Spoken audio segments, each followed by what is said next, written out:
up in the sky. Look, it's captivating. It's energizing. It's Eliances Heroes.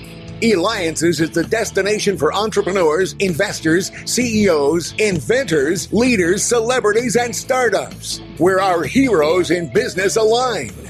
Now, here's your host flying in, David Kogan, founder of Eliances.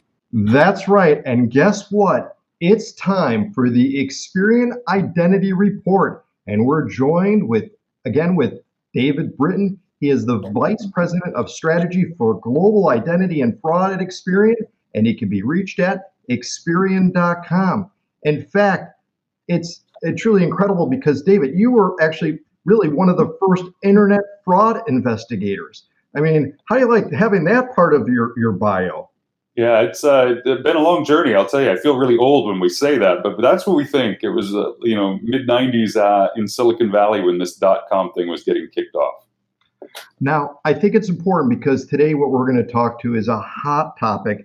It is mentioned every day, probably every 5-10 minutes in business news and consumer news and that. In fact, I'm going to get right into it too. From what I understand is that banks and other financial institutions are under constant pressure to prevent fraud. It happens at unbelievable amount of rates. And the latest and threats come really from the world of crypto and blockchain. It is what it is. However, there's newly initiated crypto is digital, designed to work as a medium or exchange for buying, selling, and transferring, right? And some consumers were still trying to understand it all, but there's a lot of fraud that's with it. So let's talk about, David, the risks associated with crypto and fraudsters really who operate in this environment. Yeah, well, first of all, thanks again for having me, David. It's always a pleasure. And you're right, crypto is a really hot topic, and there are risks associated with crypto. And it's when people think about crypto, they think, well, it's a really volatile currency, right? Even though people don't necessarily understand all of the inner workings of it. You've seen in the news that cryptocurrency keeps going up and down, right? That's one level of risk. But the risk that we're talking about here is perhaps more of the really dangerous risk, which is the risk of fraud in this environment. You have to remember the internet itself and the digital environment is an anonymous one by design and by nature. It's never been designed with security in mind. There's no underlying security protocols on the internet. There are some things that we've added to it, but anonymity is a big part of that. And cryptocurrency is sort of the latest incarnation of really anonymous ways of moving money around. Well, if you're a bad guy, that's like a dream environment for you. If you're trying to move money and you don't want governments or others to know about it or to steal money, cryptocurrency becomes a really effective way of doing that. And it's been a bit of a Wild West over the last several years that they've taken full advantage of.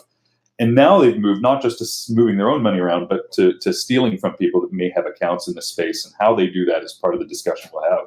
But what are the different ways that fraudsters can attack crypto and the banks and really financial institutions that hold it? I mean, there's so many ways that they can go ahead and attack them, and then we're all affected by it. Talk to me about that, please, the risks. Yeah, so it helps to understand a little bit perhaps of how crypto works. Like, how do you get cryptocurrency? Well, you have to buy it, right? And so how do you buy it? Well, you buy it with real money. That's the first part. So the way you do this is that people will set up, they'll set up a link between an existing bank account or credit card, and then go and purchase cryptocurrency using that money. So now you're turning real, what we call fiat currency, dollars, into cryptocurrency. Once you've done that, well, first of all, that connection right there is where the fraudsters are already taking advantage. They may actually break into your bank account and set up a connection to a cryptocurrency exchange and start to on-ramp your money into their cryptocurrency account. And that's what we call an account takeover of your traditional bank account. So they're not actually doing anything in the crypto side yet, but they're just stealing your login credentials, and they're logging into your bank account and setting up a connection to a cryptocurrency account and moving money out. So that's the first way. The second way is that they can start to gain access and do the same thing. If you have cryptocurrency, they can take over, try to break into your cryptocurrency account and move money around.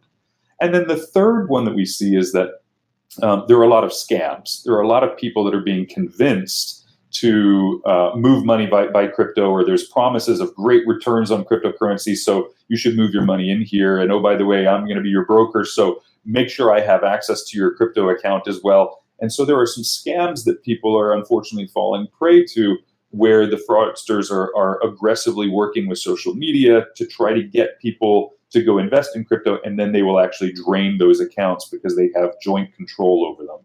So there's a number of different ways the fraud is happening in this market. Now, the important thing, though, too, is what role really does the identity play in preventing crypto fraud? How does that take place? Yeah, so identity becomes really important because, and as we said, if the internet is anonymous, even in your traditional bank, where banks are slightly different is that there's regulations by the government that says if a bank is going to serve a customer, the bank has to know your customer. It's called KYC, know your customer.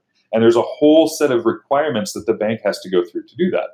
When you get into non-regulated markets that are not banks, like cryptocurrency or even e-commerce and other things, there's no requirement from the government to do that.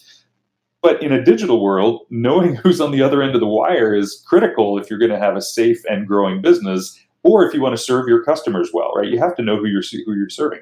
So identity becomes a bit of a cornerstone to how you actually serve your customers well and prevent fraudsters from gaining access. And so identity starts to live at the heart of good business practice and fraud prevention and risk mitigation. Well, so David, I think it's important, and we need to know this really is what is Experian doing really to prevent this fraud? In fact, too, are there identity products, solutions, other things that Experian actually offers, has developed, and has come out with? Yeah, there are several. And I think the way to think about it is, if we think of identity in the offline world, right? When I've met you, David, you and I have met each other. I know what you look like. I know how your voice sounds. I know generally how you interact with me. All of those things are part of the identity that I associate with David Kogan and you associate with me. What we have in the digital world is we're all represented by our proxies, which are our devices, right? A device is a proxy for me online because I'm not literally online myself as a physical human being. If you take that same analogy, though, and you start to look at the various elements of data that might be useful to build a profile of an identity of a person, which device do they use? David often uses an iPhone. So is this person using an iPhone, or is it a different device, Android device? There are identity verification products, like is this name, address, and date of birth, does this actually align to David Britton or not? And so Experian has a whole series of capabilities, both what we would call traditional identity verification capabilities on identity data, but then also technologies and digital capabilities that we can bring together. And then we also have the technology that allows us to stitch all of this together to have a better understanding in a way that allows us to really say, this is actually David, and it's important that you know that it's David before you allow them to do transactions on your site or in your business. And that we extend that then to helping people, helping banks and others, crypto exchanges to not allow fraudsters to come into the wrong bank account, right? We have easy ways to do that. And so those are the kinds of things that we'll layer in as part of the overall sense of an identity profile in the digital world for the purposes of keeping great client engagement and good consumer experiences alive, while also immediately being able to identify fraud. That's great. And again, we have all different types of listeners, and I probably could tell you, safe to say, we have bank presidents, people in the banking world and that. So really, what's the call to action for these banks and others that are currently offering crypto to their customers? Yeah, I would say reach out to Experian, and if you have an Experian representative already, talk to them about what we can be doing, because in digital identity as well as digital risk management, it starts with when you open up a new account. It goes to when people are logging into your accounts. It goes to, are they moving money in and out of your accounts? And we have solutions that can cover the entire breadth of the journey of the consumer. And if you're hoping or thinking you need to move into engaging and putting crypto as an offering in your system, or connecting to cryptocurrencies, allowing you to do so, we've got solutions that can help you do that safely. Well, David, again, thank you so much for the segment today, for the Experian Identity Report. It's just critical information that people have got to know. Again, we've had with us David Britton, Vice President of Strategy for Global Identity and Fraud at Experian. He can be reached at Experian.com. You know he doesn't sleep because he's constantly working on helping to protect and keep people safe. That's right. This has been David Kogan with the Eliances Hero Show.